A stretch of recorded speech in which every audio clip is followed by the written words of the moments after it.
मलीर जी पुरानी वसंती कुई ॻोठ जे क़दीम क़ब्रिस्तान हाजी पीर समेत ॿियनि क़ब्रिस्ताननि तारीख़ी माॻनि ते बाअसर जे कब्ज़नि ऐं बिल्डरनि खे ज़मीन विकिरो ख़िलाफ़ इंडिजीनियस राइट्स अलायंस कराची तरफ़ां कुई ॻोठ में एहतिजाजी मेड़ाको कोठायो वियो, जंहिंमें इलाइक़े वासियुनि जी वॾे तादाद शिरकत कई। उन मौक़े ते अलायंस जे मर्कज़ी अॻवान यूसुफ मस्ती ख़ान ख़िताब कंदे चयो त क़ब्रिस्तान ऐं माॻ मकान क़ौमुनि जी तारीख़ी तसलसल जो ओञाण आहिनि।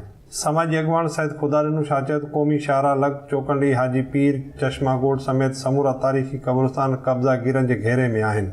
हनीफ़ दिलमुराद चयो त जिन माण्हुनि खे असां पंहिंजो मज़हबी पेशवा मञूं था उहे असांजी धरतीअ जा पेर उखेड़े रहिया आहिनि। पीपल्स पार्टी खे कब्ज़ा गिरनि जी मदद करण बदिरां ॻोठाणनि जी मदद करणु घुर्जे। सियासी कारकुन इलाही बख़्श बिकक चयो त कराची असांजे अबनि ॾाॾनि ठाही, पर पाकिस्तान ठहण खां पोइ ईंदड़ माण्हुनि असांजे अबनि ॾाॾनि जूं क़बरूं ड्राहे माॻनि मकाननि जा नाला तब्दील करे असांजी मालिकी ख़तमु करण जी जेका कोशिश कई आहे उन जा नतीजा अॼु असांजे साम्हूं आहिनि। उन मौक़े ते कादर बख़्श कलमती, यूनुस ख़ासकेली, हमज़ो पंवर, अली मस्तोई ऐं ॿियनि पिणु ख़िताब कयो।